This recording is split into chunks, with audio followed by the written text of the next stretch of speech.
네, 안녕하세요. 꿈과 행복을 찾아서 파랑도의 신희숙입니다. 저는 지금 대치 포럼 현장에 나와 있습니다. 지금 이곳 현장은요, 대치 문화센터 3층 홀입니다. 잠시 후부터는요, 대치 포럼이 주최하는 7번째 재능 기부 강연회가 시작되겠습니다. 오늘은 박수영 경기부지사의 초청 강연으로요, 멜빵맨의 30년 공직 이야기, 참다운 공직자의 표상을 보여주며 공직 생활의 경험, 대한민국에 나아갈 방향 등에 대해서 말씀을 해주십니다. 파랑도 TV에서 라이브 방송으로 보내드리겠습니다.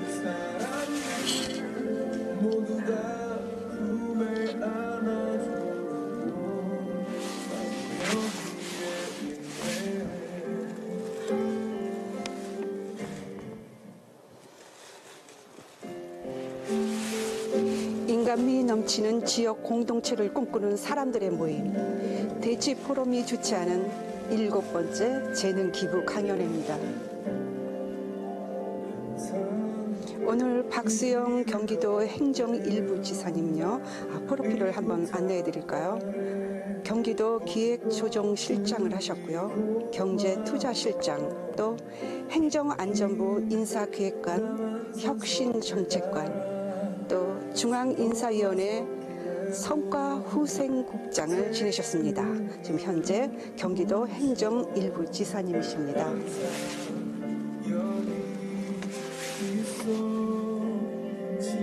네, 대치 포럼이 주최하는 7번째 재능 기부 강연회, 잠시 후에 파랑도 TV에서 라이브로 보내드리겠습니다.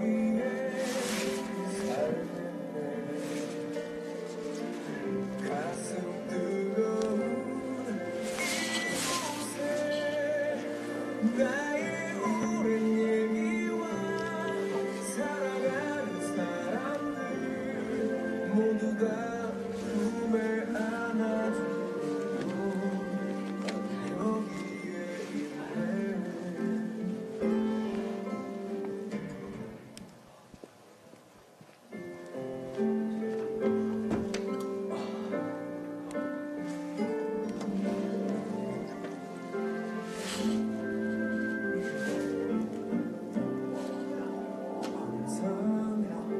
이 길을 걷다면 이곳 하나에 모든 것들이 고마워. 긴 남한산 손길 따라 숨어와서 길에로 태양은 눈부셔. 항상 여기 있어.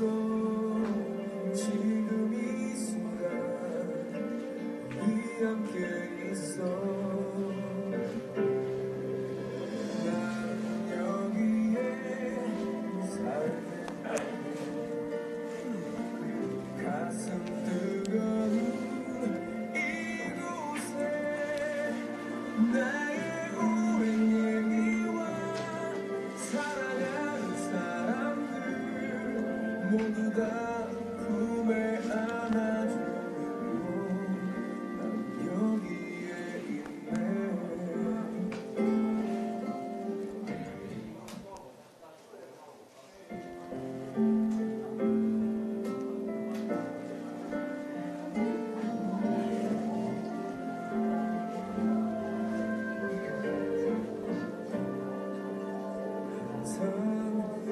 이 길을 걷 못한 나의 모든 것들이 고마워. 긴 나만 산속을 따라 숨어와 섰기라도 태양은 늘 눈부셔. 항상 여기 있어. 지금 이 순간 우리 함께 있어. 나는 여기에 살고 가슴 뜨거운 이곳에 나의 오랜 얘기와 살아가는 꿈과 행복을 찾아가는 파랑도 TV 신숙입니다. 지금 이곳은 대치 문화센터 3층 홀입니다.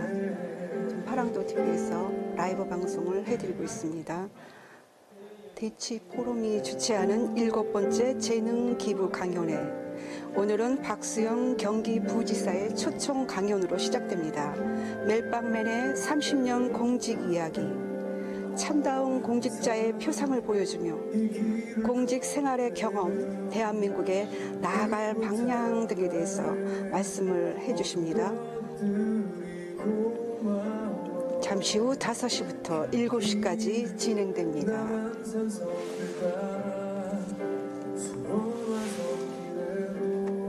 온기 있는 지역사회를 만들어가는 사람들의 모임.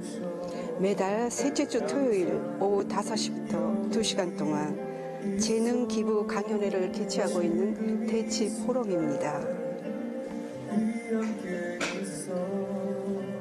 그 대치 포럼이 주최하는 7번째 재능 기부 강연회. 박수영 경기부지사의 강연이 곧 시작됩니다.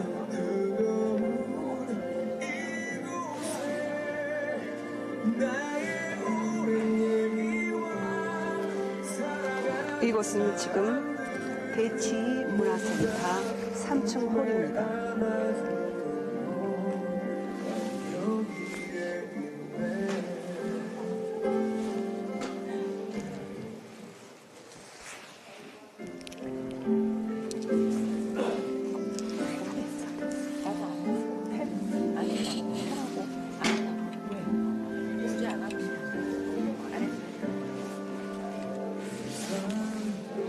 이 길을 걸을 때면 이곳 하나에 모든 것들이 고마워.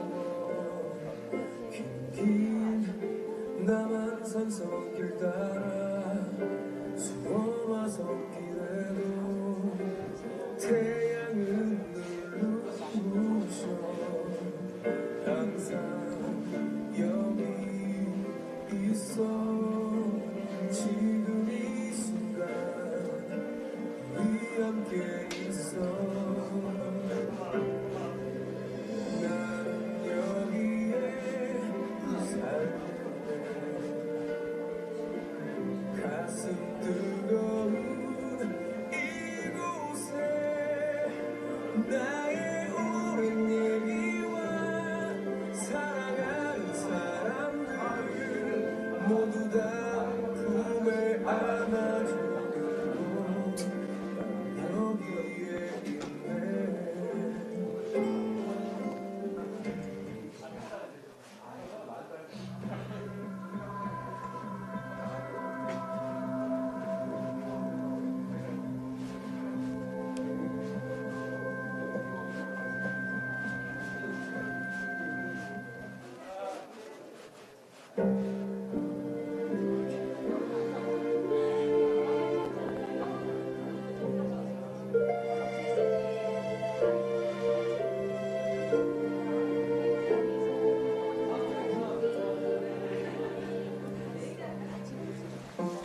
안녕하세요. 오랜만입니다. 잘 계시죠?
나만 산속길 따라 숨어서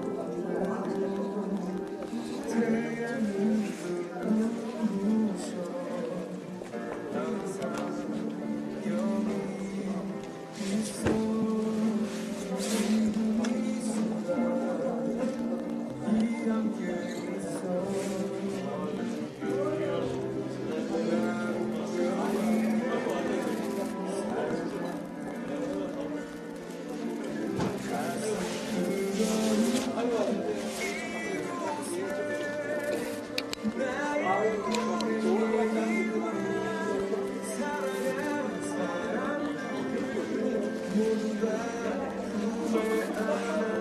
어이구, 거기가 먼저 저거 먼저 가요.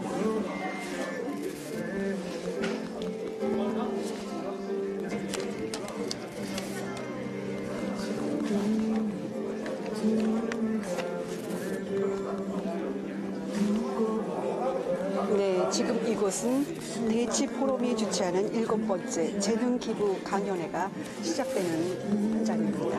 지금 이곳은 대치 2 문화센터입니다. 잠시 후부터는요, 대치 포럼이 주최하는 재능 기부 강연회. 오늘 초대손님은 박수영 경기 부지사의 초청 강연입니다. 잠시 후부터 시작되겠습니다. 저희 파랑도 TV에서 라이브로 보내드리겠습니다. 대치 문화센터 강당에서 보내드리는 대치 포럼은 5시부터 2시간 동안 진행됩니다. 앞쪽으로 다리를 모여주시면서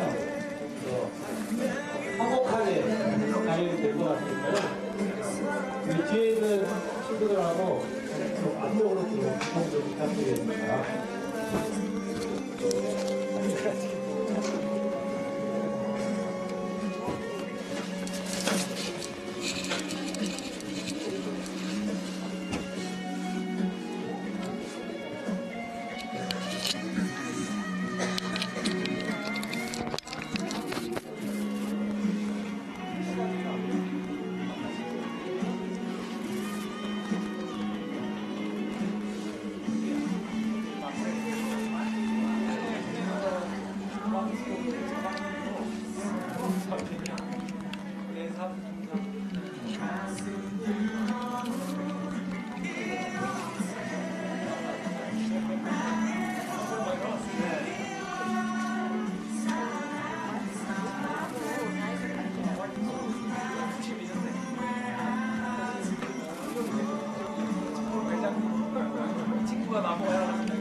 네, 오늘 초청 강연에 말씀해 주실 박수영 경기지사님의 얼굴도 보입니다. 오늘 또 대치프로 회장님이신 김명선 과장님도 보입니다.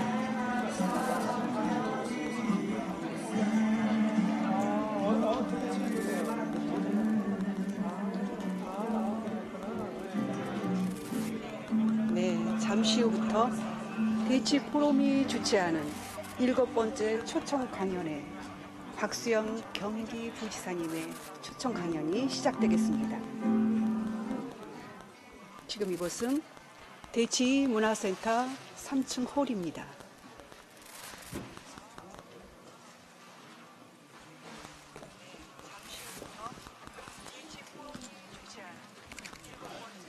박수영 경기부지사님이 들려주실 이야기는 멜빵면의 30년 공직 이야기입니다. 곧 시작되겠습니다. 라이브로 보내드립니다.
저는 이제 짝사랑을 하게 됐습니다. 그 공직자로서 아주 훌륭한 분이고 저와 같은 공무원으로서 모범적으로 또 저의 그 어떤 공직의 멘토로서 이렇게 알려주시는 분인데 오늘 이렇게 귀한 시간에 모셨는데요.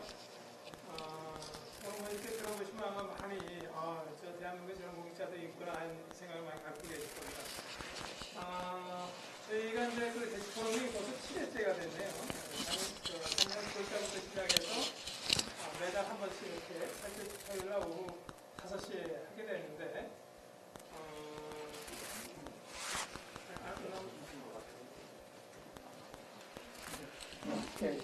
미안합니다. 그래서 7번째가 됐는데 이제 다음 달은 모르겠어요. 제가 혹시 이게 그 강연 장소가 혹시 바뀔 수도 있어요.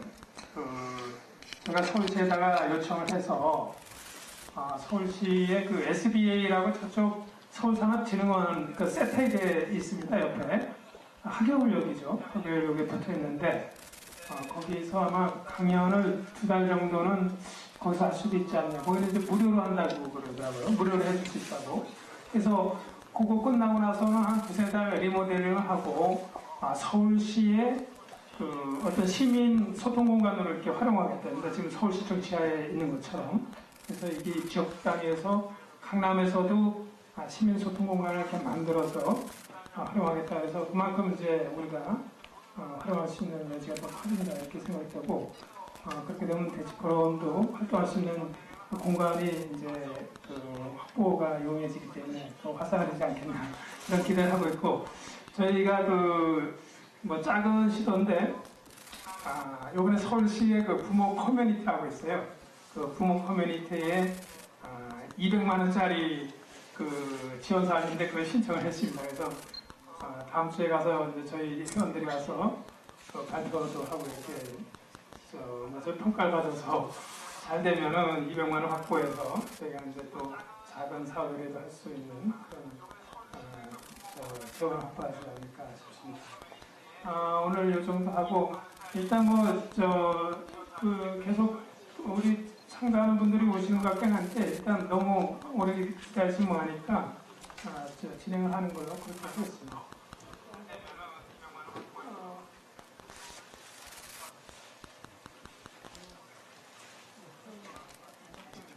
그러면은 우리 박성부 지사님을 제가 소개를 해드리겠습니다.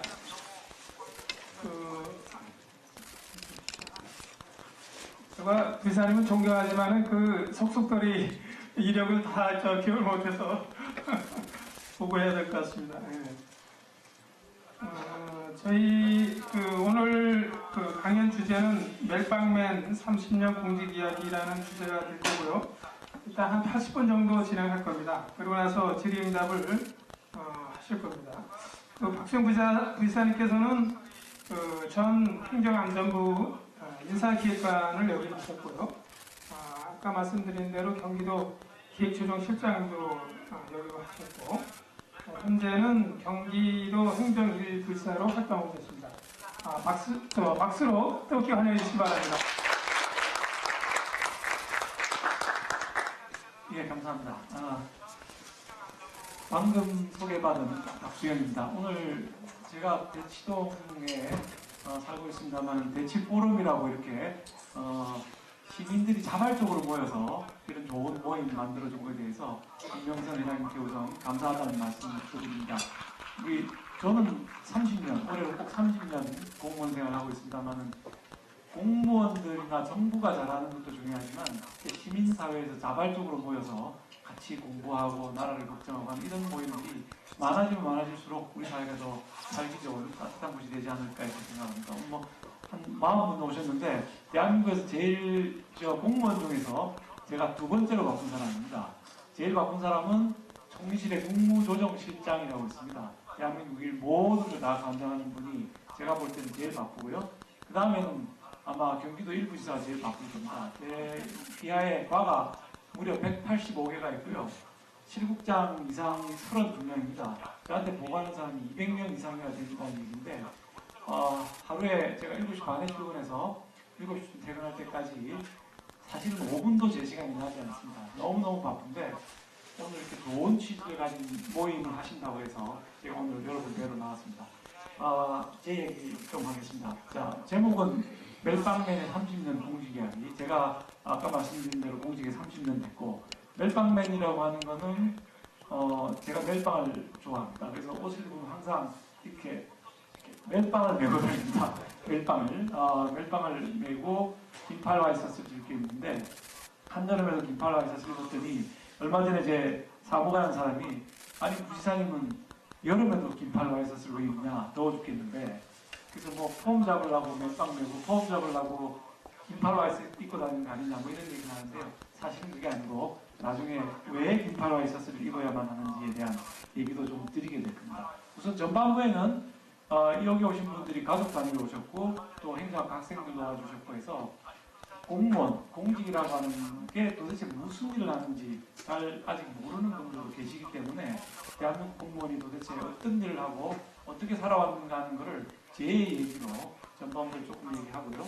후반부에는 오늘의 메인 주제인 우리 사회에서 리더가 되기 위해서는 무엇을 갖춰야 되고 어떻게 준비해가면 좋겠는지 하는 제 30년 동안의 제 생각, 그걸 여러분하고 오늘 나누고 싶습니다.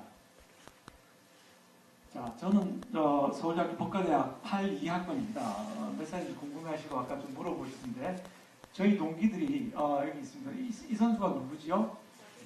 예, 나경원 국회의원인데 여성 국회의원 중에 유일하게 삼선 국회의원인데 저하고 아주 가까운 친구입니다.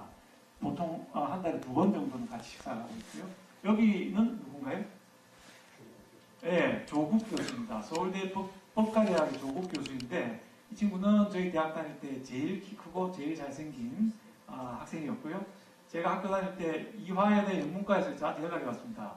과 대표가 자기한테 조국을 소개시켜주면 저한테 이대 영문과 학생 12명을 소개해주겠다고. 이게 제가 기분 나빠서 안 해줬습니다. 여기는 누군가요? 예, 여기는 김난도 교수입니다. 서울대학교 김난도 교수. 여기도 제 대학 동창들이 전부 제 대학 동창들입니다. 김난도 교수는 여러분 아시겠지만 아프니까 청춘이다 라는 책으로 베스트셀러를 냈고 또 최근에는 사실은 중국에서 6주간 베스트셀러 1위를 해서 엄청나게 재벌이 됐습니다. 중국에 인구가 많다 보니까 6주간 1위 했는데도 뭐 돈이 엄청나게 벌어졌고요. 7개국으로 번역이 된 책입니다. 다음 여기 가운데 있는 친구는 누굴까요? 예, 원희룡 제주지사입니다. 원희룡 제주지사는 저희 82학번 때 예비고사, 그 당시 예비고사의 그 전국 수석을 처음이자 마지막이 안 될까 싶은데 제주도에서 제주도 출신이 했습니다. 그래서 저희가 대학 때 뭐 저 시골 제주 출신이 전국 수석을 했길래 뭐 우연히 하지 않았을까 이렇게 생각을 했는데 막상 한 학기가 딱 지나고 나니까 전 과목 A 플러스를 받았어요, 이 친구가. 전 과목에. 그런데 여름 방학을 딱 지나고 나니까 애가 갑자기 안 보여. 운동권에 빠져가지고 공부를 하나도 안 하고 그냥 노동운동 한다고 저 공단에 들어가서 있느라고 학교를 안 나오더니 결국 학교 졸업을 못했습니다. 근데 이후에 노태우대 정치에 들어와서 학생운동하다가 잘린 사람을 전부 부재를 시키고 복학을 시켰는데 그때 복학을 해서 사법시험을 붙고 판사를 하다가 이제 국회의원을 하고 이제 지사로 내려가 있는 이런 친구입니다. 맨 마지막 지사는 잘 모르실 거예요, 그죠? 누군지 잘 모르실 거예요. 혹시 아시는 분 있어요? 굉장히 유명한 사람인데 여러분 아마 모르시는데 여러분 인터넷 포털 쓰실 때 제일 많이 쓰는 포털이 어느 건가요? 네이버입니다, 그죠? 저 친구는 네이버의 사장입니다. 저하고 법과대학 동창인데도 불구하고 이 IT 업체인 네이버의 사장을 하고 있습니다. 이 사진들 다 보여드린 이유는 나경원 의원이나 원희룡 의원은 보수, 우리 사회의 보수를 대표하는 인물들이고요. 조국 교수는 진보의 이론가입니다. 진보의 이론가. 그 다음에 우리 김상훈 사장 같은 경우는 IT 업계, 리딩 IT 업계의 사장이고 이런 친구들하고 제가 대학 4년을 함께 보냈기 때문에 정말 많은 걸 배웠다. 이 친구들 때문에 많이 배웠다. 선생님들한테 배우기도 했지만 그래서 참 좋은 시절을 지나왔고 오늘의 저가 있게 된 거는 이 친구들 덕분이 아닌가 이런 생각을 하게 됩니다. 저는 82학번이고요. 대학 3학년 때 행정고시 1차, 대학 4학년인 85년도에 행정고시 최종 합격을 하게 됩니다. 그리고 86년부터 이제 공무원 생활을 시작하기 때문에 올해가 2015년이죠. 딱 30년이 되는 해입니다. 자, 제가 아마 대한민국 공무원 중에서는 제가 아마 가장 많은 직위를, 가장 많은 부처를 다니면서 공무원을 한 사람으로 지금 기록을 갖고 있습니다. 제가 무려 12개 부처에서 일을 했는데, 제가 뭐 다니고 싶어서 다닌 건 아니고 장관님이나 시장님이나 원외 저를 불러줘서 내려가서 일했고, 지금 경기도도 마찬가지입니다. 서울시장 비서관, 제가 많은 지나왔던 직위 중에서 좀 인상 깊은 거 몇 가지만 말씀을 드리려고 합니다. 서울시장 비서관을 제가 한 1년 반 정도 했습니다. 근데 그 당시에 서울시에는 달동네가 66군데 달동네가 있었습니다. 제가 부임했을 때가 6월 달이었는데 6월, 7월, 8월 더운 석 달에 걸쳐서 66군데의 달동네를 전부 다 다녀본 유일한 공무원입니다. 그 구청별로 몇 개씩 있기 때문에 몇 개씩은 다녀본 사람일지 몰라도 66개를 하나도 안 빼고 다니는 사람이 저밖에 없을 겁니다, 아마도.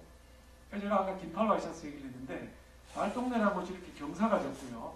올라가면 힘듭니다. 힘이 들고 땀이 무진합니다. 무진하는데, 제가 그때 이제 여름에 반팔 와이셔츠를 입고 양복을 입고 콤비 같은 걸 입고 달동네를 쫙 다 다녔습니다. 근데 무슨 일이 생겼냐면 땀이 무진하는데, 남자분들은 아시겠지만 양복의 안감이라는 게 나일론입니다. 땀을 흡수를 못 해줍니다. 그러다 보니까 이 팔에, 피부에 닿는 부분에는 땀띠가 무지무지하게 나버렸습니다. 그래서 그때 했던 게 아직도 치유가 안 됩니다. 치유가 안 돼서 당시 시장님하고 저하고는 요즘도 만나면은, 시장님은 뭐 국회의원 3번 하시고 이제 70이 넘으셔서 은퇴하신 분인데 저보고 묻습니다. 땀띠 괜찮냐? 이렇게 물어보십니다. 제가 왜 긴팔을 여름에 입을 수밖에 없냐면, 반팔을 입으면 땀이 나고, 땀이 나면 이게 안감에 붙게 되면 빨갛게 다시 또 이게 땀띠가 살아납니다. 그래서 할 수 없이 긴팔 입는 거지, 제가 무슨 폼 잡으려고 더워 죽겠는데 긴팔 입는 건 아니라는 말씀을 드리겠습니다. 요 오른쪽, 그 왼쪽 이 아래 하단에 제 큰아들입니다. 제 큰아들은 지금은 대학교 3학년입니다. 미국에 있는 와튼스쿨이라고 하는 학교에 다니고 있습니다. 그래서 잘 다니고 있는데, 이만할 나이에 제가 서울시장 비서관을 했는데, 제가 퇴근 시간이 새벽 3시였습니다. 출근 시간이 새벽 6시였습니다. 집에 한 3시간 정도 머무르게 되는데, 애 자는 모습을 저는 계속 봤는데, 우리 큰애는 아빠 얼굴 못 본 거죠. 어느 날, 이제 토요일 제가 이제 늘 새벽 3시쯤 들어가다가 오후 3시쯤 들어갔습니다. 그래서 배를 딱 누르니까 엄마가 이제 아빠 왔다고 하니까 반가워서 아빠 이러면서 그 베이비 크레이를 타고 뛰쳐나왔는데, 딱 보니까 낯선 사람인 거예요. 난 처음 보는 사람인 거예요. 아빠 본 적이 없으니. 그래서 막 하고 울고 돌아가지고 엄마 품에 가서 1시간을 우는 거예요. 꼬박 1시간 우는 거예요. 그래서 제가 마음이 너무 아프더라고요. 그래서 이거 출세도 좋은데 이거 이래가지고 뭐 하겠나 싶어서 공무원을 그만두기로 먹거든요. 그래서 사표를 딱 썼는데, 그 당시 시장님이 뭐라 그러시냐면, 그러지 말고 그 외국 유학을 가서 가족들하고 시간을 많이 보내고 오라 이러는 거예요. 그래서 제가 이제 갑니다. 유학을 가는데, 이제 유학하는 얘기를 하기 전에 달동 얘기를 하나 더 하고 유학 얘기를 좀 해보겠습니다. 서울시내 66군데 달동네를 다 갔는데, 가가호우를 제가 방문을 해서 뭘 도와드릴까요? 어려우신데 뭘 도와드릴까요? 이걸 물어봅니다. 근데 무슨 말씀을 하시냐면, 이구동성으로 화장실을 좀 설치해달라, 그것까지 얘기하면 굉장히 많이 오가는 거고요. 화장실에 문고리를 달아달라고 합니다. 이게 그 화장실 문고리입니다. 그 무슨 얘기인가 지금 이해가 안 가서 화장실 한번 가봤습니다. 가봤더니 화장실을 구청에서 설치를 해줬는데 안에 문고리가 없는 거예요. 문고리가. 그 얘기를 들어보니까 아침에는 30명 정도가 줄을 선대요. 지금은 달동네가 다 없어졌습니다만, 서울시내 66개 달동네에 가면 2가지가 없습니다. 하나는 화장실이 없고요. 둘째는 부엌이 없습니다.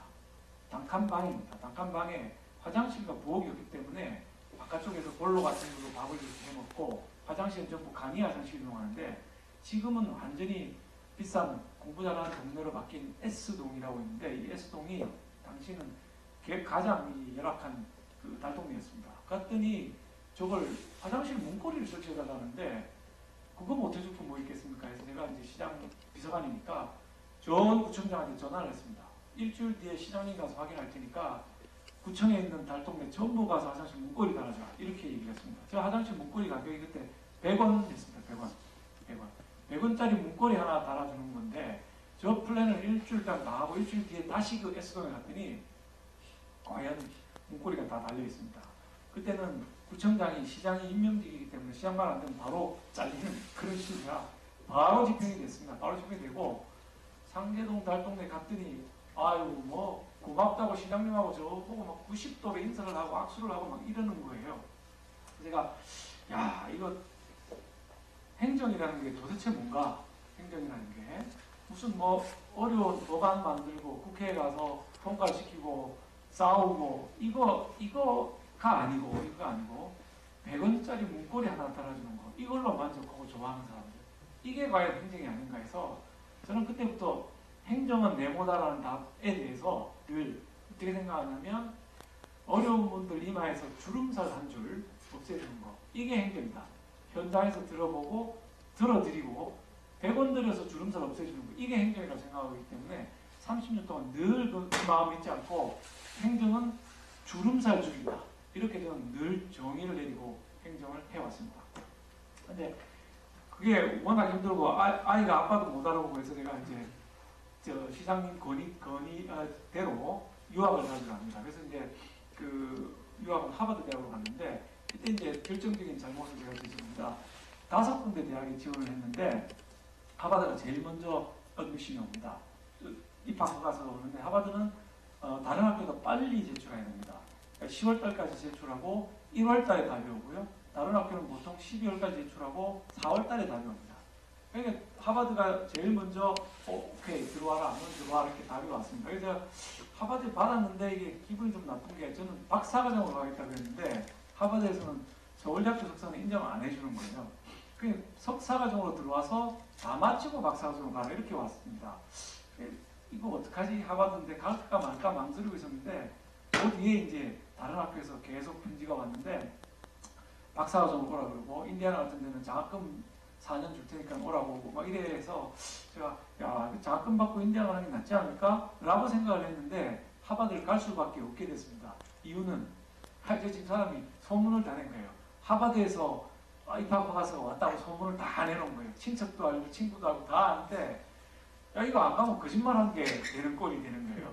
그래서 야 고민을 하다가 그래 뭐 가서 또 박사과정 들어가면 되지 뭐 생각하고 하버드를 이제 가게 됩니다. 하버드를 갔는데 결정적인 실수는 뭐냐? 하버드를 갔더니 숙제가 너무 많아요. 하룻밤에 평균 300페이지 영어로 된 책을 읽어야 되고 논문을 제일 많을 때는 제가 기억하는 780페이지까지 하룻밤에 읽어가야 됩니다.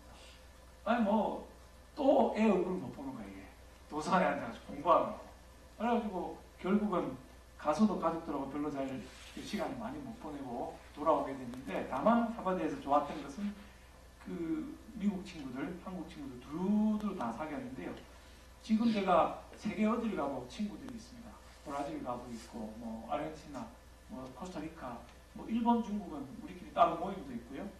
미국 가면 상원의원 보좌관 뭐 굉장히 많습니다.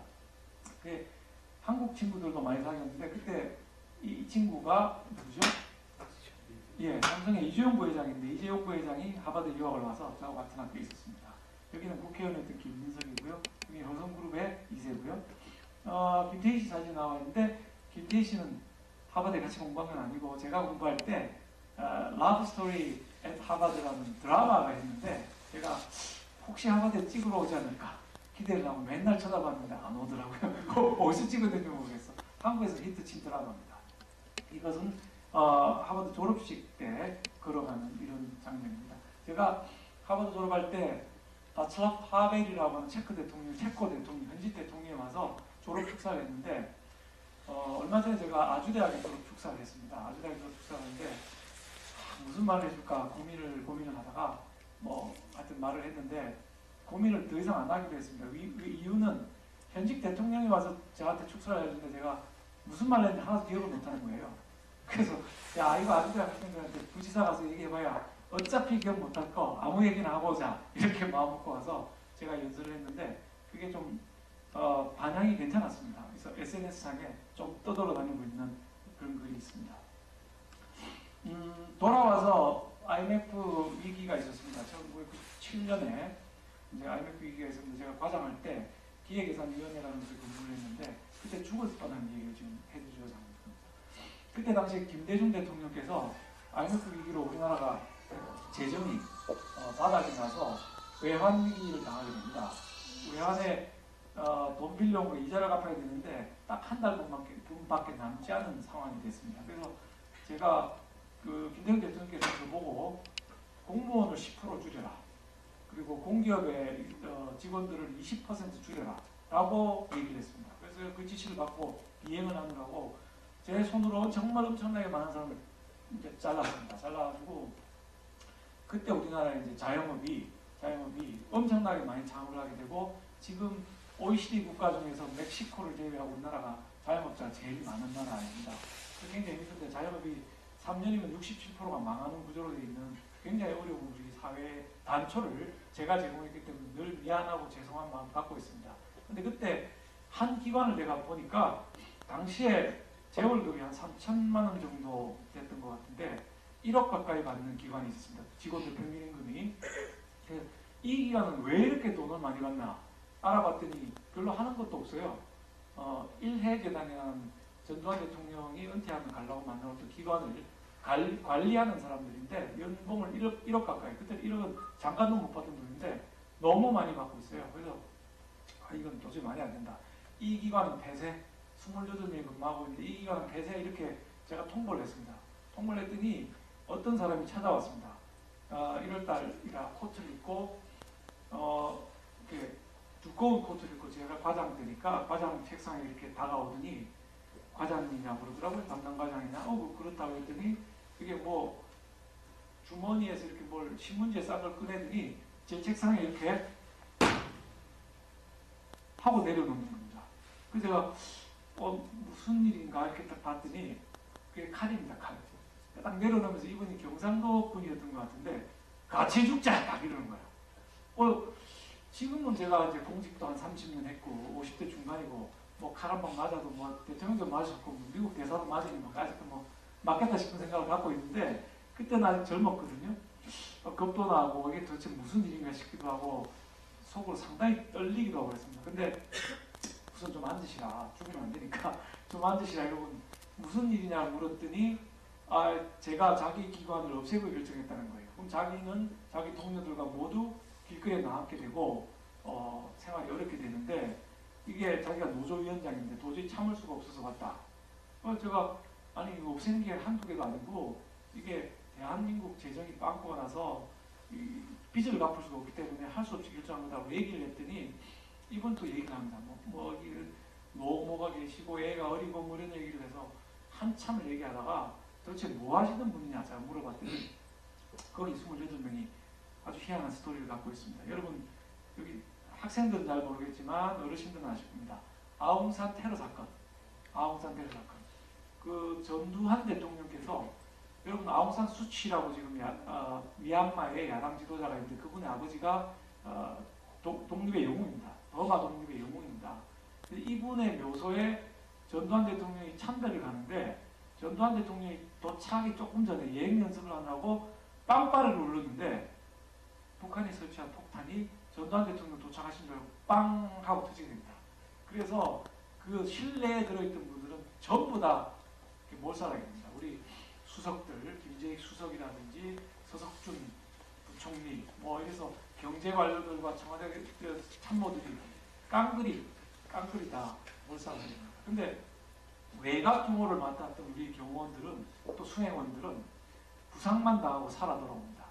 뭐 다리가 없는 사람, 팔이 없는 사람, 손가락이 없는 사람, 뭐 트라우마를 입은 사람 등등등등 여러 분들이 있는데 그분이 28명입니다. 전두환 대통령께서 이분들은 나라를 위해서 이렇게 다친 분들이고 사회에 나가서 활동이 안 되니 그러면 이래저래 관리나 하고 월급 많이 받아라 이렇게 해서 거기 배치를 했는데 저는 그런 사실을 몰랐던 거죠. 워낙 많은 기관을 빨리 정리를 해야 되는데 일일이 살펴볼 시간이 없더라고요. 나라는 한 달 안에 망한다고. 그래서 그 얘기 들어보니까 아, 내가 정말 잘못했구나 이런 생각이 딱 들어서 그러면 조직을 없애지 않고 월급만 반으로 줄이자. 그러니까 예산, 나가던 예산을 전부 반으로 딱 줄였습니다. 그래서 그 당시에 제가 반으로 줄인 기간이 많았는데 줄인 기간은 어떻게 하냐면 사다리를 탑니다. 딱 OX를 반 따르는 사다리를 타서 X에 걸린 사람은 그만두는 거예요. O에 걸린 사람은 살아남고. 그래서 많은 공무원들이 산하기관에 있는 사람들이 그만두고 길거리에 나앉았는데 한 달 뒤에 보고를 받아보니까 이 기관은 아무도 안 잘린 거야. 그대로 다 남아있어. 그래서 도대체 어떻게 된 거냐. 남들은 다 잘랐는데 이건 뭐야. 뭐 예산을 그대로 나갔냐 했더니 아 예산은 반으로 줄였다는 거예요. 그거 어떻게 된 거냐 물었더니 전부 월급을 60%를 삭감하고 10%는 경비로 쓰면서 이 반으로 줄어드는 예산을 버텨내는 거죠. 견뎌낸 겁니다. 그래서 나중에 불러서 왜 그렇게 했냐 그랬더니 자기들은 피를 나눈 전우라는 거예요. 누군 나고 누군 남을 수 없다. 그래서 싹 깎았다는데 이게 요새 개념으로 하면 job sharing, 구조조정할 때 job sharing으로 이제 조금씩 나눠서 이제 조금 고통 분담하는 거죠. 근데 그 당시에는 정말 무식하게 일을 했고 job sharing이라는 개념조차도 없었던 시절입니다. 근데 이제 이분들은 피를 나눴기 때문에 그렇게 행동을 하시는 걸 보고 제가 정말 감명을 받았던 기억이 납니다. 이분은 진영 위원장, 그때 제가 모셨던 위원장입니다. 이 스토리가 너무 많은데 시간이 안 돼. 이거 원래 제가 3시간을 강의하는 건데 시간이 없으니까 또 대치동 주민들은 다들 우수하셔서 빨리빨리 말해서 이해하실 것 같아서 제가 빨리 진행하겠습니다. 아, 이거 재밌는 스토리인데 나중에 창의적인 거 할 때 좀 말씀드릴게요. 이거는 공직하고는 별 상관이 없는데 제가 하버드에서 석사학위만 하고 박사학위를 안 하고 들어왔습니다. 정부에서 허가를 내줘야 되는데 나라에 일이 많고 IMF 같은 사태도 터지니까 빨리 들어오라고 해서 제가 사실은 박사과정을 못하고 들어왔습니다. 한국으로 귀국을 했습니다. 허가를 안 해주는 공무원이니까 들어와서 아까 말씀드린 대로 김대중 대통령 취임식을 하고 저 IMF 극복을 위해서 1년 반을 정말 기도를 못 들어가고 고생을 했습니다. 어느 정도냐? 제가 눈이 터졌습니다. 피가 터져갖고 안 보입니다. 목소리가 안 나옵니다. 제가 과장인데 데리고 있던 사모 같은 경우는 폐렴으로 입원을 했습니다. 그 정도로 일을 그냥 사무실에서 잤으니까요. 집에 안 갔으니까. 그 정도로 일을 했던 시절입니다. 그런데 그게 다 지나가고 나니까 아 내가 그래도 박사하고 싶었는데 박사는 한번 해야 될 거 아닌가 이런 생각. 저는 이상하게 현장에 나와 있으면 학교로 가고 싶고 학교에 가 있으면 또 현장에 가서 뛰어야 되는데 내가 여기서 왜 이러지 이런 생각이 또 드는 겁니다. 그런데 이제 중앙인사위원회 곳에 근무를 할 때 쭉 한 6개월만 있으면 제가 이제 국장으로 승진하게 되는 그런 공번이 됐습니다. 고참이 돼갖고. 근데 제 생각에 혼자 생각을 했습니다. 대한민국 정부의 국장이면 한 분야를 책임져야 되는 사람인데 내가 그러면 정말 국장 될 정도의 충분한 준비가 되어 있나? 이걸 고민을 했습니다. 6개월 국장인데. 그런데 아무리 생각해도 제가 대한민국을 책임질 만한 준비가 안 돼 있다 이런 생각이 드는 거예요.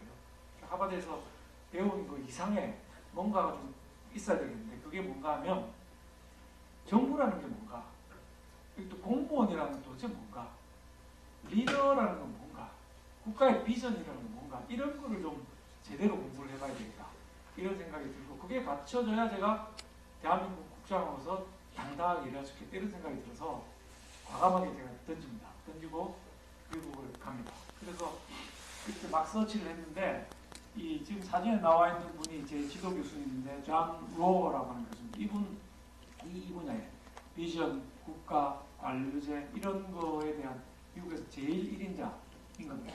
그래서 제가 선택한 학교가 그분이 동기하고 계신 virginia tech이라고 하는 학교에 가게 됩니다. 그분한테 3년 반 동안 배우고 박사학위 논문을 내고 이제 박사학위 받고 귀국을 하게 되죠. 보통 자격은 7년이 걸리는데 박사학위 받는데 제가 3년 만에 하고 왔습니다. 하고 온 거는 선생님들이 그런 얘기를 했습니다. 미스터 박은 도대체 집에 가느냐 물어보더라고요.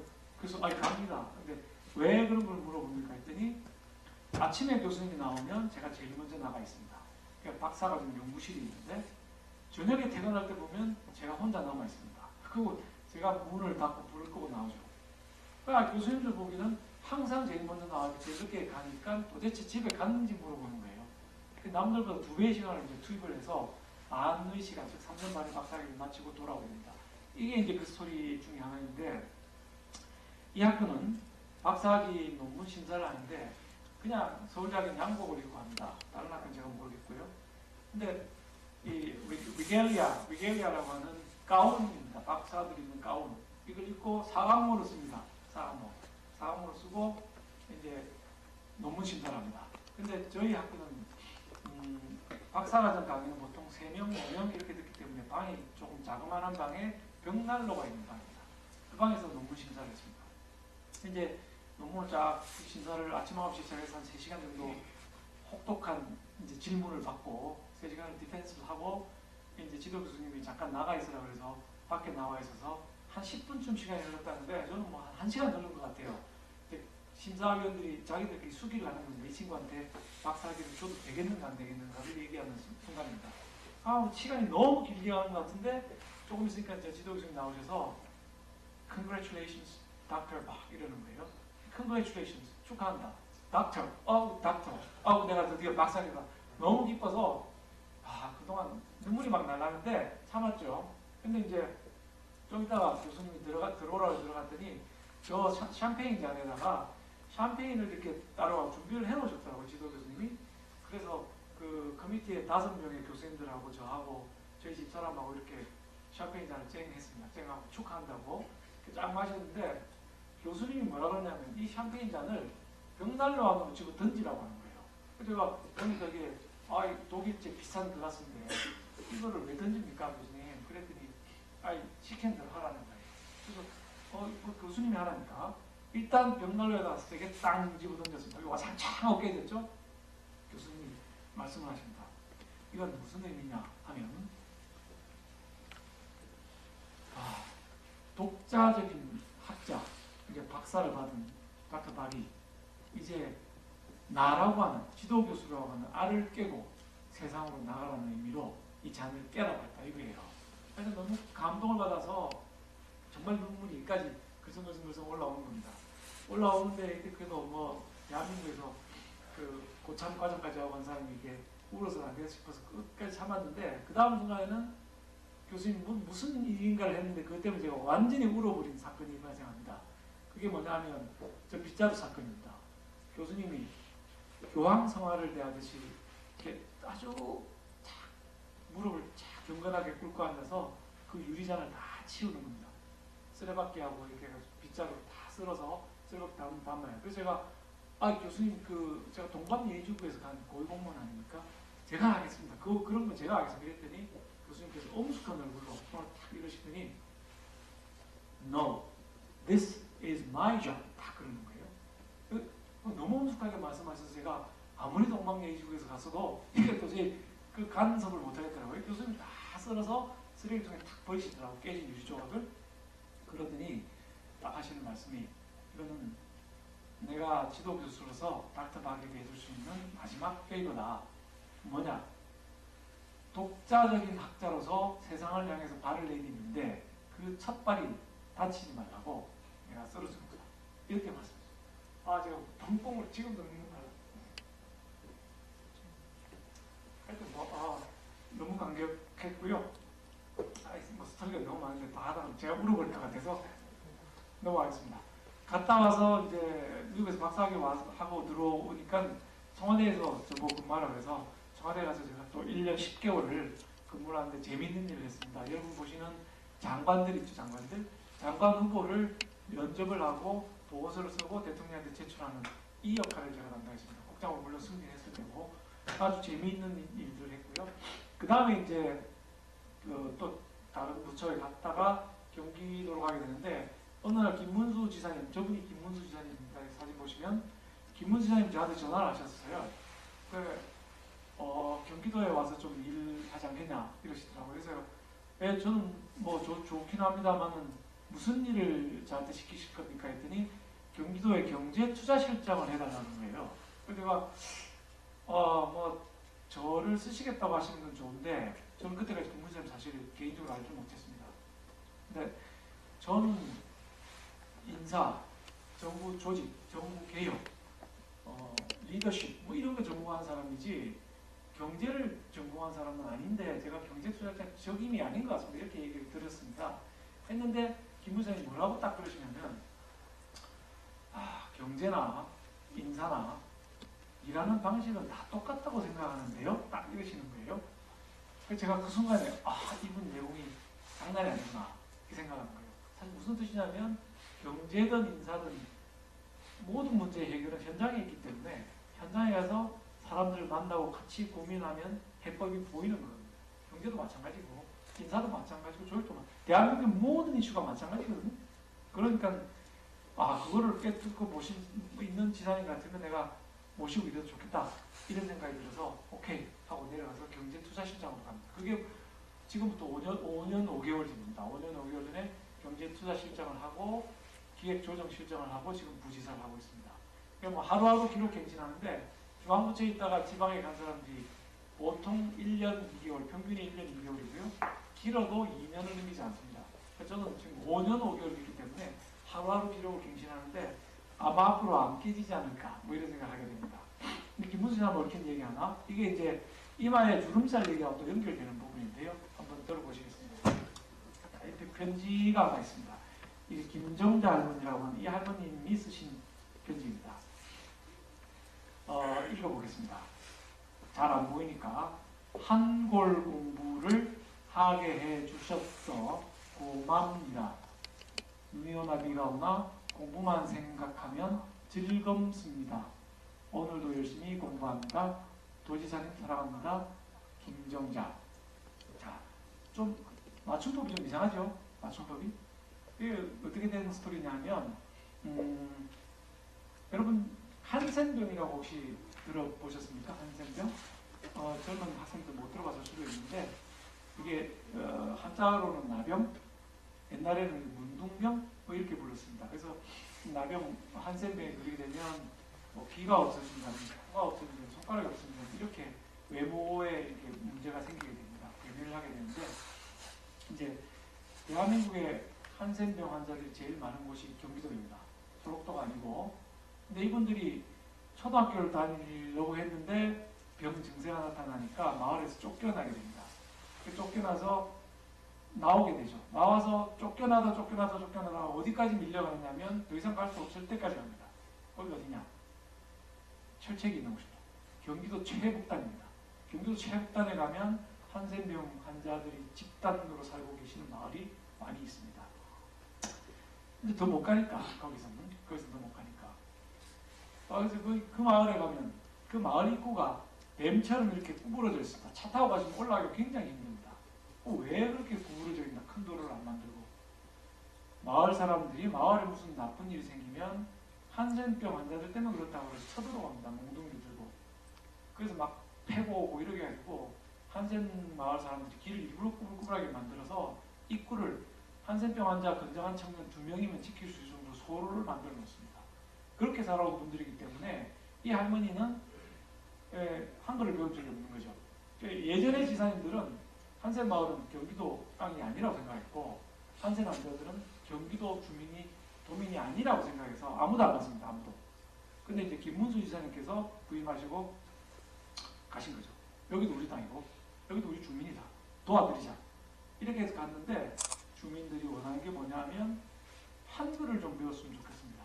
우리 처음에 무슨 말인지 몰랐죠. 근데 보니까 초등학교를 쫓겨나서 배우지를 못한 거예요. 한글 가지고 뭐 하시려고 합니까? 그랬더니 가족들이 보고 싶은데 갈 수가 없지 않습니까? 가면 저 집은 뭐 한센병 환자집, 소위 뭐 문둥병 환자집을 소문나기 때문에 온 가족이 피해를 했기 때문에 가족집도 친척집도 못 가시는 거예요. 편지를 쓰고 싶다, 편지를. 그래서 우리가 이제 그 자원봉사 선생님들 고용해서 저기 보내서 이제 한글을 가르치고 6개월 뒤에 첫 편지를 쓰신 게 이 편지입니다. 이 편지.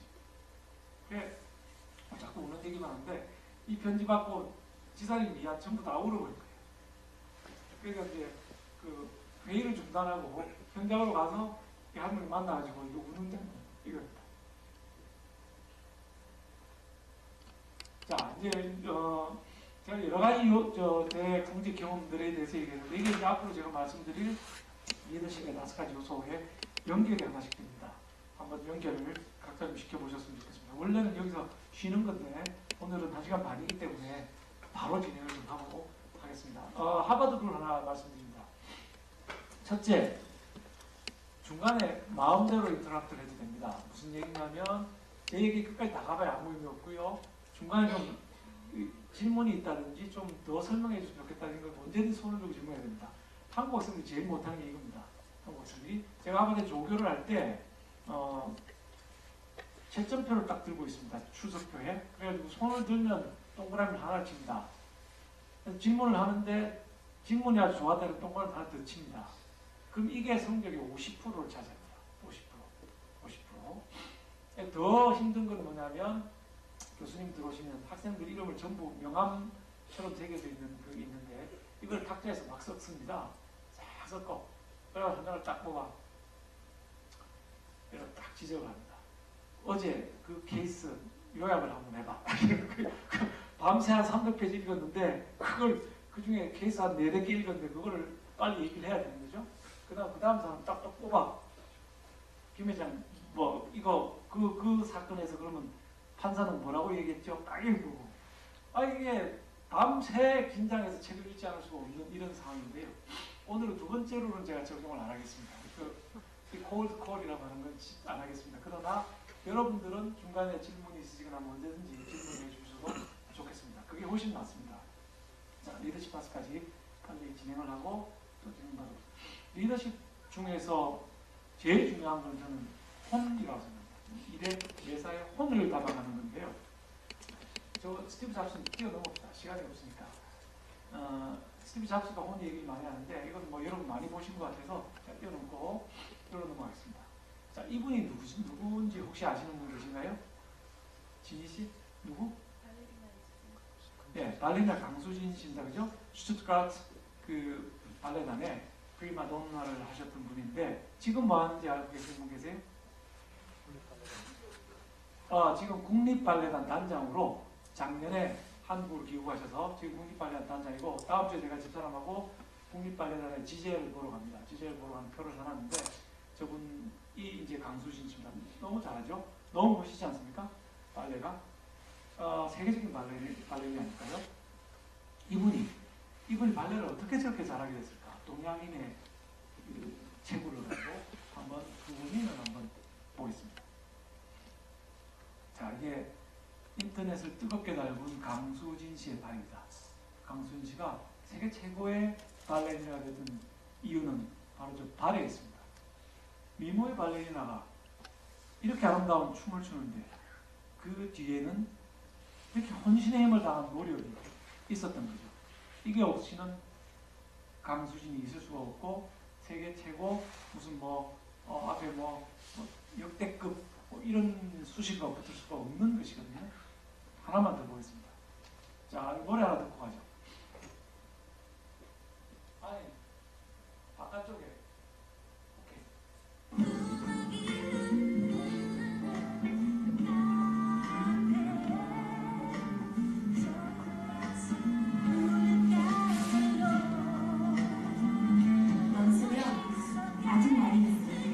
아직 많이 했어요. 왜냐면 아주 많이 잘 연습되는 노래면 진짜 괜찮아요.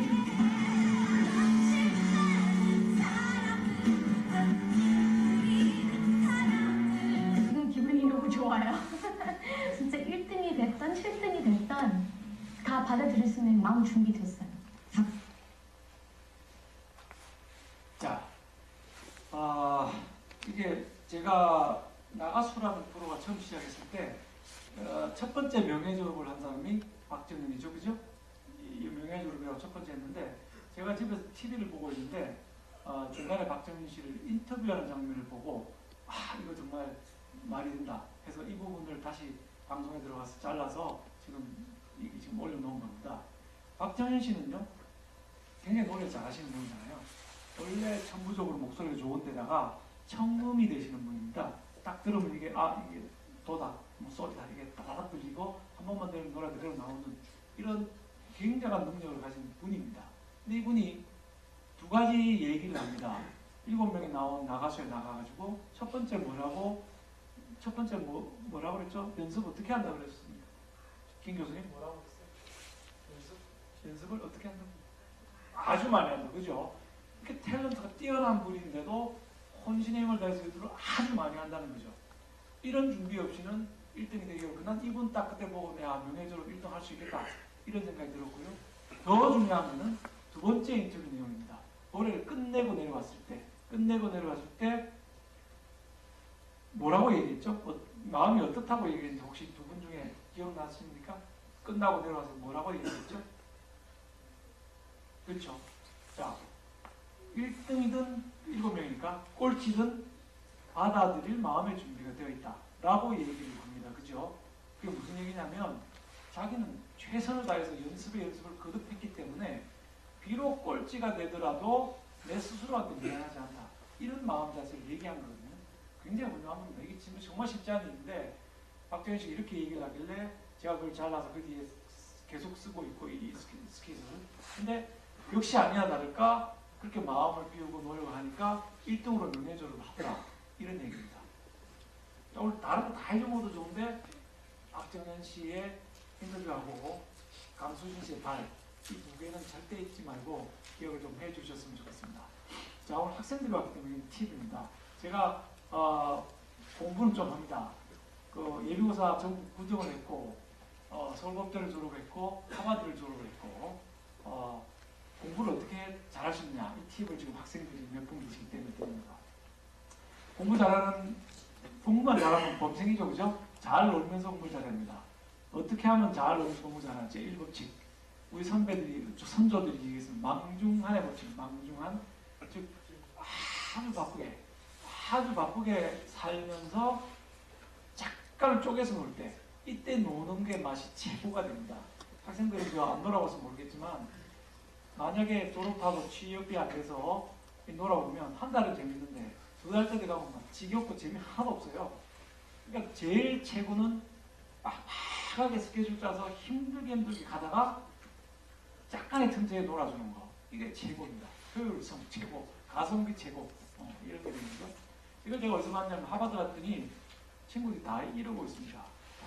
어느 정도냐면 제 친구 하나는 이학생이고 지금 4, 5년 도장을 하고 있는 친구인데 하버드 도서관에 저하고 나란히 앉아서 공부를 했습니다. 하다가 저는 이제 이제는 집에 갈래 이러고 12시쯤 집에 갑니다. 그 다음날 아침에 왔더니 그 자리에 앉아서 공부를 하고 있어요. 똑같은 자리에 똑같은 옷을 입고 제가 야, 너 집에 갔냐? 그랬더니 안 갔대요. 그래서 그럼 너는 잠은 어떻게 하는데? 그랬더니 나는 이틀에 한 번 자. 이렇게 얘기하더라고요. 매일 그렇게 하는 건 아니고 시험 때는 이 친구가 딱 이틀에 한 번을 잡니다. 안 자는 거예요. 우리는 도저히 체력이 달려서 어릴 때 고기를 못 먹었고 되지는 않는데 미국은 이렇게 합니다. 근데 뭐가 또 문제냐? 이 친구가 금요일 저녁이 되면 하버드가 있는 케임브리지라고 하는 도시는 광란의 동아리가 됩니다. 전부 술을 먹고 뭐 마약하는 놈도 있고 노래를 고래고래 부르는 놈, 막 뛰어다니는 놈, 도시 전체가 난장판이 됩니다. 금요일 저녁이 되면. 근데 금요일 저녁에 가장 술을 많이 먹고 가장 노래를 많이 부르는 친구가 누구냐면 바로 이 이틀에 한 번 자는 친구입니다. 이 친구가 정말 망중한의 전형을 저한테 보여주는 거예요. 집중해서 공부 막 하다가 금요일 저녁 되면 왕창 놀아버리고 토요일 날은 아예 뻗어서 자버리고 일요일 날은 교회를 갑니다. 오전에. 교회를 가고 하버드 대학 도서관은 일요일 점심 때부터 막 차기 시작합니다. 빨리 가지 않으면 자리가 없을 정도로 복잡해집니다. 그게 이제 일요일 오후부터는 다시 공부하는 루틴이 시작되는 거죠. 주중에는 한눈 절대 안 봅니다. 금요일 오후까지는 연락이 공부합니다. 정말 죽을 듯이 공부합니다. 그러고는 아까부터 그 루틴에 들어가서 금요일 저녁에 광란의 밤이 됩니다. 여기 보니까 망중하는 애들이 공부를 잘하고 잘 놀더라 이거죠. 오래 버티고. 두 번째가 이제 공수전환의 법칙인데 이게 이제 공부 못하는 학생들의 전형. 좀 있으면 이제 중간고사가 있게 될 겁니다. 중간고사 치고 나면 나 중간고사 망쳤어 이러고 도상에 또 갑니다. 앉아서 기말고사를 잘 봐야 돼. 그날부터 공부하는 애들이 있습니다. 이때 공부 못하는 애들 전형입니다. 중간고사 끝났으면 며칠을 팍 놀아야지. 팍 놀고 또 공부 못하는 애들 전형이 뭐냐면 며칠 놀 때 놀다가 보면 아니 기말고사 다가오는데 계속 놀고 있어. 이 공수전환이 안 되는 거야. 이게 있더니 공부 못하는 애들 전형이에요. 공수전환. 전등의 스위치를 탁 하면 꺼졌다가 또 탁 돌리면 켜지듯이 이 공수 전환을 잘해야 공부를 잘하면서도 잘 놀 수가 있는 거예요. 제가 잡기에 넣어도 사람들이 얘기합니다. 제가 골프도 잘 치고 탁구도 잘 치고 뭐 옛날에 야구 선수도 있고 공부를 하는 건 다 잘합니다. 뭐 고돌이 뭐 이런 것도 잘합니다 제가. 근데 어떻게 그러면 내일 보면서 뭐 박정현 공연도 보러 가고 지젤 보러 가고 지난주에는 뮤지컬도 보러 갔는데 그거 어떻게 그럼 다 하느냐. 대한민국에서 두 번째로 바쁘다는 사람이 이겁니다. 망중한 공수전환. 이거를 해야만 잘 놀면서도 칭찬받고 승리 빨리 하고 이렇게 되는 거라고 생각을 하고 있습니다. 자, 두 번째는 창입니다. 창. 대한민국의 리더가 되려면 첫 번째는 혼을 쏟아야 되고 두 번째는 창의적인 생각을 뭔가 넣을 수 있지 않으면 안 됩니다. 근데 창의는 제 생각에는 혼에서 나온다고 생각해요. 혼에서. 자, 이거 한번 보겠습니다. 중국집에 가면 우리 제일 고민이 뭔가요? 김명성 과장님 중국집에 가면 맨날 고민이 뭡니까? 내려오려는 거 아니겠어요? 그렇죠. 짜장면을 먹어야 오늘 되나? 짬뽕을 먹어야 되나? 이게 고민이죠. 그게 이제 그 고민하는 사람이 만들어낸 게 이겁니다. 짬짜면이죠. 두 개를 다 먹을 수 있으니까. 근데 이게 제가 어릴 때도 중국집에 가면요. 단무지랑 양파를 나눠 담는 잘라진 조그만 그릇은 있었습니다. 근데 큰 그릇으로 발전하는데 수십 년이 걸린 거예요. 저기 나온 지 한 10년 됐으니까 제가 지금 54살이니까 아주 어릴 적에도 조그만 그릇은 있었거든요. 그러니까 이게 이까지 발전한 작은 그릇이 이렇게 커져서 짬짬이 나오는데 시간이 걸린 거죠. 창의의 문제인데 그거는 누군가가 혼을 쏟아서 고민하면 금방 나오게 되는 거죠. 혼 쏟아서 창의적인 거 굉장히 많은데 우리 김영민 교수님 오셨으니까 관료들도 창의적인 사람 많습니다. 근데 행정학자들은 자꾸 관료들은 창의적이지 않다고 야단만 쳐서 제가 창의적 관료, Creative Bureaucracy라는 논문을 좀 준비하고 있습니다. 관료도 충분히 창의적입니다.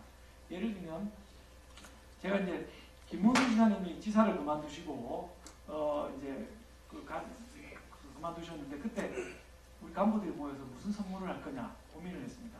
역대 무슨 선물을 했냐 봤더니 금으로 만든 열쇠, 황금 열쇠를 선물을 했더라고요. 그래서 그럼 똑같이 하자는 의견이 있는데 제가 내가 아는 김문수 지사님은 이거 절대 받으실 분이 아니야.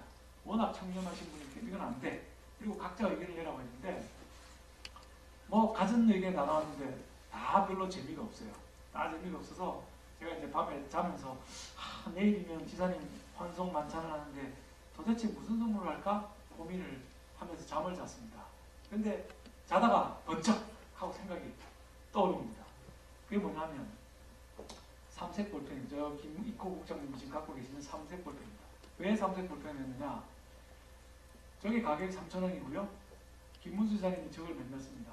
그래서 보통 일상적인 거는 까만 볼펜색으로 쓰다가 중요한 거는 파란 걸로 쓰고요. 진짜 중요한 건 빨간 걸로 동그라미 딱 치고 한 입술을 껐습니다. 평생 가지고 다니시는 거기 때문에 우리가 선물한 볼펜을 평생 가지고 다니면서 우리 생각을 해달라. 이런 의미가 있고요.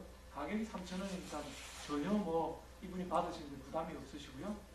그 다음에 제일 중요한 거는 삼색이라는 겁니다. 새누리당 색깔이 빨간색이고요. 새천년 민주당이 파란색입니다. 근데 색깔을 다 섞으면 까만색이 됩니다.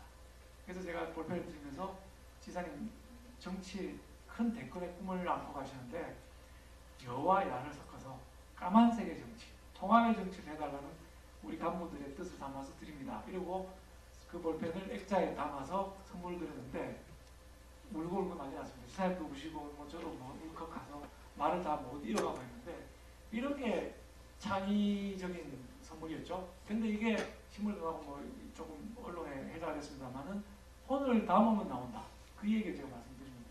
혼을 담아 고민하면 있더라 이제 해결책이. 어쨌든 해결책이 나오는데 혼을 담지도 않고 강수진만큼 발을 상해가지도 않으면서 그 안 된다고 얘기만 하면 하나도 해결이 안 되는 거죠. 자, 세 번째 통입니다. 이건 원래 학생들한테 할 때 제가 시험을 보는데 캐나다에 가보신 분, 캐나다에 한 번이라도 가보신 분, 손 한번 아무도 없나요? 한 분만 계시나? 두 분, 세 분, 네 분, 다섯, 여섯, 일곱 분. 예, 많습니다. 역시 대치동이라 그렇지. 캐나다 가보신 분 많네요. 자, 캐나다에 가면 레이크 루이즈라고 하는 호수가 있습니다. 제가 제 집사람한테 딱 일생에 앞으로 이런 한 번만 가면 어디 갈래 이래 물으면 캐나다에 간다고 합니다. 캐나다 중에서 이 서부 캐네디언 로키즈, 로키 산맥이 캐나다부터 쭉 남미까지 내려가 있는데 그 캐나다 쪽이 캐네디언 로키즈라고 하는 동네가 있습니다. 그 동네 가면 제가 가본 호수 중에 제일 예쁜 레이크 루이즈가 여기 있습니다. 색깔이 완전히 청자빛의 호수입니다. 청자빛의 호수. 근데 제가 미국에 가서 미국 국장들 69명, 저까지 해서 70명이 교육을 갔는데 반으로 딱 나누더라고요. MBTI 검사를 하고 반으로 딱 나눠갖고는 각자의 방에 보내서 자, 지금부터 여러분이 레이크 루이즈에 갑니다. 레이크 루이즈로 여행을 가는데 준비물에 대해서 의논을 하고 5분의 시간을 줄 테니 준비물을 준비해오라 라고 얘기를 합니다. 그게 이겁니다. 그래서 원래는 이게 음악을 틀고 여러분 준비를 하게 하는데 오늘은 뭐 학생들이 안 계시니까 제가 학생들한테 무슨 얘기 하냐면 여러분도 똑같이 테스트를 해보겠습니다. 준비를 하시고 지금부터 적으십시오 이렇게 얘기합니다. 그리고 이승기의 노래를 잠깐 들어볼래요?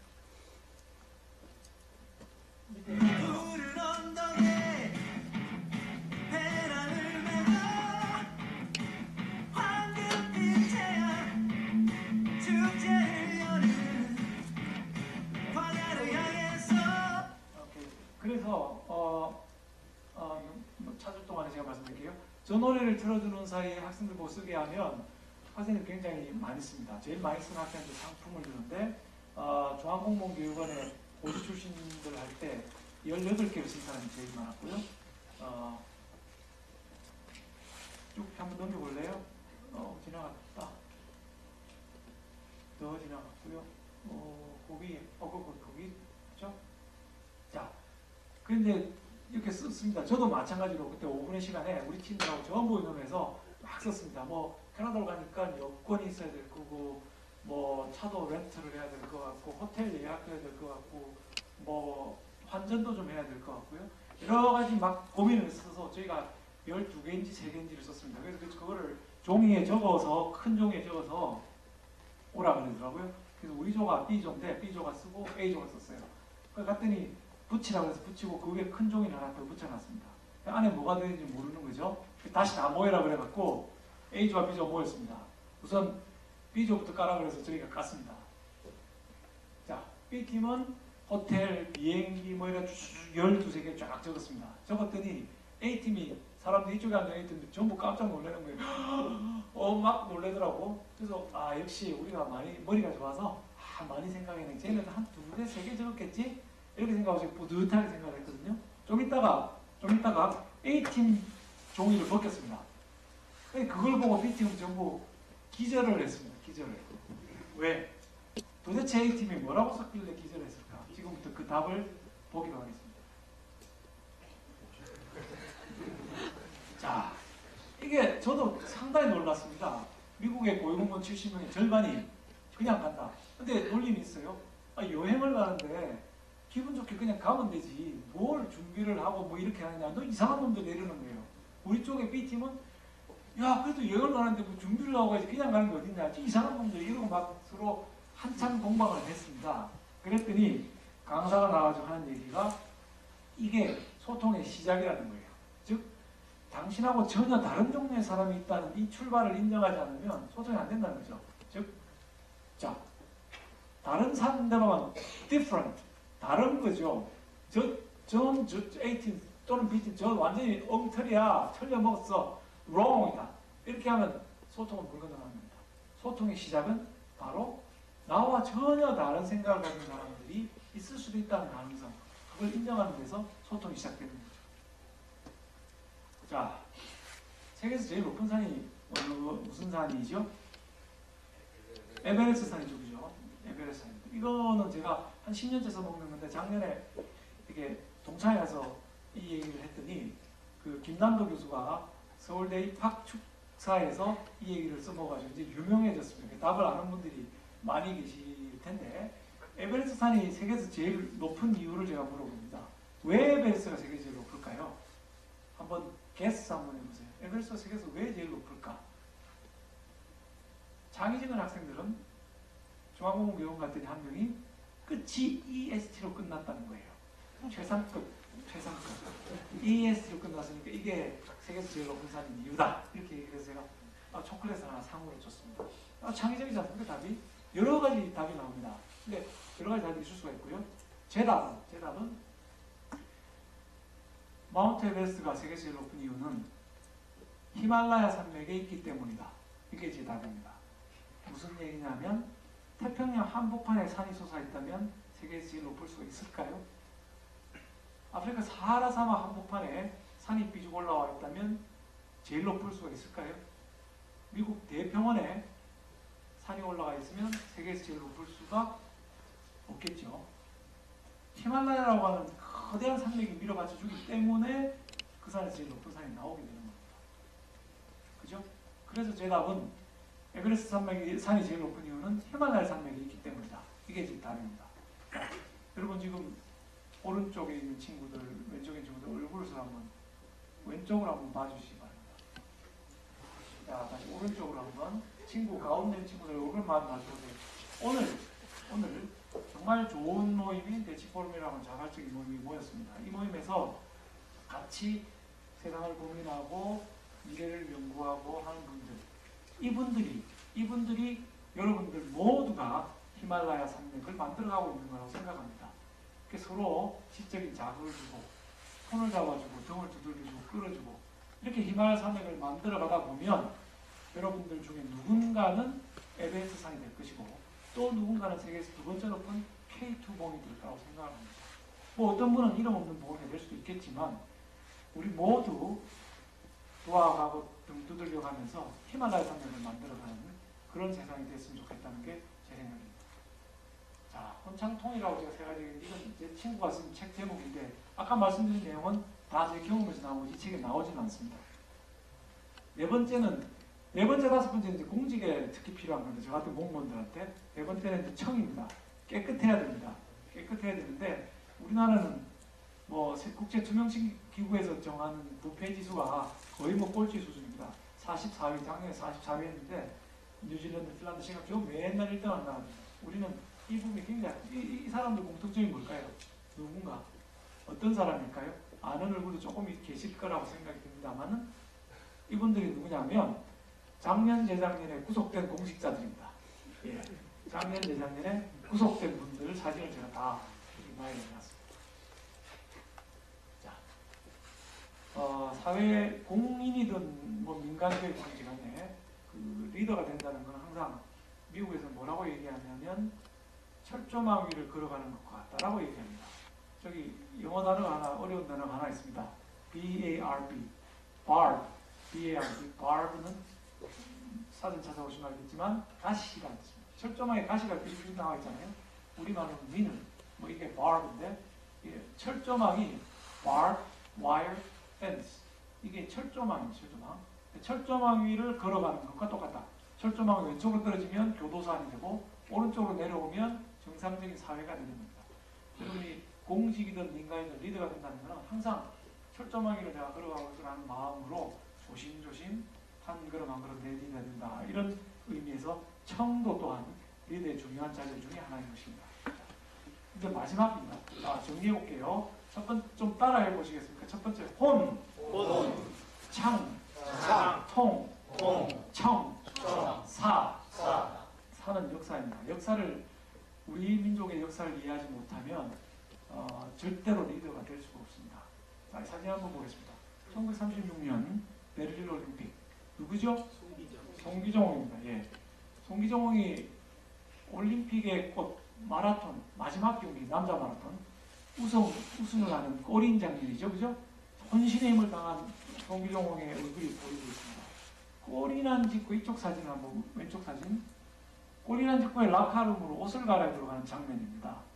자, 가이드는 독일인 가이드는 만면의 미소를 짓고 라카룸으로 모시고 가고 있는데 정작 당사자는 얼굴은 뭐 우승한 사람의 기쁨이 전혀 없습니다. 그죠? 이유는 우리가 잘 알고 있는 겁니다. 가슴에 보이는 저 바로 일장기 때문이죠. 그죠? 바로 이게 원인인 것이죠. 사진 하나 더 보겠습니다. 자, 이게 이제 금메달 받는 장면입니다. 금메달을 수여받고 국가가 나오는 장면이죠. 내셔널 앤템이 나오는데 1등, 2등, 3등의 얼굴이 다 다 다양하죠. 1등 고개 팍 숙이고 있고요. 2등한 영국 사람은 또 고개를 꽉 들고 있는데 3등은 이것도 우리나라 사람이죠. 한국인이죠. 일장기를 달고 고개를 숙이고 있습니다. 1등한 송기종은 월계수로 일장기를 가리고 있습니다. 그죠? 얼굴은 두 분이 1등하고 금메달, 동메달 딴 얼굴이 전혀 아니지요. 그죠? 자, 개인이 아무리 잘해도 한 나라가 망하고 나면 뭐 우승이고 뭐고 영광이고 아무 의미도 없는 거죠. 역사에 대한 올바른 이해와 우리나라를 지키겠다 이런 마음 없이는 아무도 리더가 될 수가 없습니다. 자, 지금부터 이 7분짜리 영화를 보겠습니다. 뒤쪽에는 불을 좀 꺼주시기 바랍니다. 왜냐하면 이것만 보면 저는 100번도 더 봤는데 볼 때마다 우는데 여러분도 우실 확률이기 때문에 마음껏 우시라고 제가 불을 꺼드립니다. 불을 끄고 7분 19초짜리 영화를 상영하겠습니다.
회장님 앞에서 기적, 정말 기적이라고 얘기하시는데 오래된 일 아니거든요, 그죠?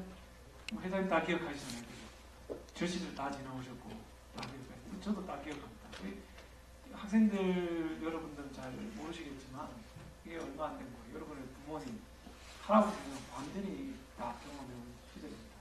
이렇게 만들어 온 나라, 이거 참 혼을 다해서, 헌신의 힘을 다해서 지켜가야 되지 않겠나 이런 생각을 하게 됩니다. 마지막 슬라이드 보여드리면서 마치도록 하겠습니다. 지난 1000년 동안 세계의 중심, 즉 세상에서 제일 잘 사는 도시, 제일 잘 사는 나라, 문화의 중심지, 경제의 중심지가 어디였던지를, 또 그게 몇 년 만에 바뀌어갔는지를 한번 보도록 하겠습니다. 서기 1000년에는 바그다드가 백데드이 그 세계에서 제일 잘 사는 나라였습니다. 이슬람 문명의 중심지였죠, 그죠? 지금은 뭐 아주 전쟁 벌어져가지고 엉망진창 다 됐지만은 그 시절에는 바그다드였습니다. 300년이 지난 1300년에는 다두가 징기스칸의 수도였습니다. 지금 북경입니다. 지금 북경 당시 이름이 다두였는데 징기스칸이 몽골족이 중원을 장악하고 그거를 바탕으로 인류 역사상 가장 큰 제국을 만들게 됩니다. 그래서 그 당시에 문명의 중심지는 다두였습니다. 다시 200년이 지나고 나서는 여러분 잘 아시는 것처럼 비잔틴 제국의 수도 컨스탄티노플이 세계에서 가장 잘 살고 문화의 중심지였던 곳입니다. 다시 100년이 지나고 1600년에는 스페인의 바르셀로나가 밑에 적어놓은 거는 그 무적함대라는 뜻이죠. 무적함대가 세계 해상을 장악하고 스페인이 세계에서 제일 잘 사는 나라였습니다. 다시 100년이 지나고는 파리의 베르사유, 여기 베르사유 가보신 분 많겠지만 프랑스 베르사유가 세계 문명을 이끌어가는 그런 곳이었습니다. 다시 100년이 지나고 나면 네덜란드의 암스테르담입니다. 세계 해상무역을 네덜란드가 장악했을 때고, 이때 소위 뭐 튤립 스페큘레이션이라는 게 시작돼서 튤립 한 송이에 6억의 거래가 되던 튤립 한 송이에 6억의 거래가 될 정도로 세계의 부가 모였던 곳이 네덜란드입니다. 다시 100년이 지나고 나서는 영국의 대영 제국에 해는 지지 않는다, 뭐 이런 말이 있듯이 대영 제국을 구축했던 때가 1900년 런던이 세계문화의 중심지였습니다. 다시 100년이 지나고 나면 뉴욕시 팍스 아메리카나라는 기치하에 세계 최강국으로 지금까지 존재를 하고 있습니다.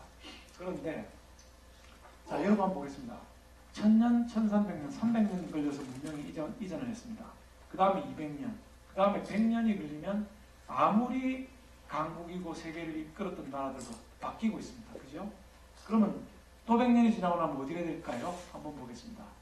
아무도 모릅니다. 뭐 샹하이가 될 수도 있고 다시 북경이 될 수도 있고 뉴델리가 될 수도 있겠습니다. 근데 누구도 모르는 거죠. 2100년 또는 2200년, 그보다 100년 뒤에는 저는 꿈을 꾸어봅니다. 저런 많은 나라들이 아니라 서울이, 그리고 대한민국이 당당하게 저기에 이름을 올리는 그런 날이 올 거라고 저는 생각합니다. 이건 오픈 퀘스천입니다. 누구도 모르는 미래의 예입니다. 뭐 어떻게 하면 우리가 그걸 꿈을 성취할 수 있느냐.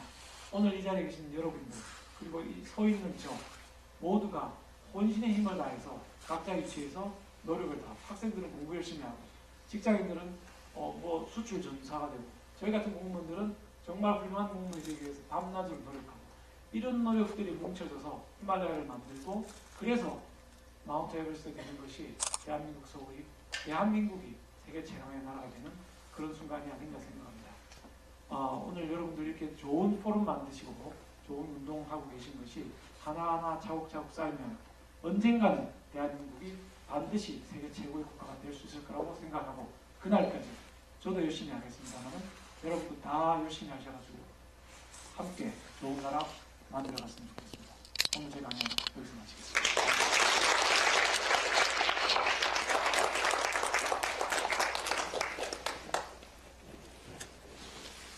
우리 저 리사님이 일만 잘하시는 줄 알았더니 강의도 잘하시는 거 이제 알았습니다. 그리고 또 한 가지 뭐죠? 아까 제가 왜 공부를 못하는가 답을 주셨는데 공수전환이 안 된 게 문제더라고요. 그러니까 또 우리 공직자라서 저거 어느 길을 가고 있나 싶었더니 철조망이를 걷고 있더라고요. 너무 좋은 말씀 해주셨고요. 다음 달 강연을 안내를 해드릴게요. 다음 달이 이제 제 8회가 되는데 네, 지금까지 대치 포럼 4월 18일 날 있고 초청 강연회 아까 대치 문화센터에서 어떤 일이 좀 잘 풀리면은 파랑도가 전해드리겠습니다. SBA 그 세택이라는 학교를 그 옆에서 이제 이렇게 할 수 있을 것 같고요. 강사님은 그 요새 이제 베스트셀러가 되고 있는 태클이라는 게 있어요. 그 저자이신데 김흥기 그 모스크바 국립대 초빙 교수님이 있습니다. 이분도 아주 다양한 경력을 갖고 있어요. 공직자로 있다가 또 기업하다가 지금 교수로 있는 분인데 그 대한민국 청년이요 태클하라 이런 주제로 강연을 해주시기로 되었습니다. 그때도 많이 좀 참여를 해주시고요. 오늘 이렇게 귀한 시간 저희가 함께해서 너무 고맙습니다. 대치 문화센터에서 파랑도가 전해드렸습니다. 감사합니다.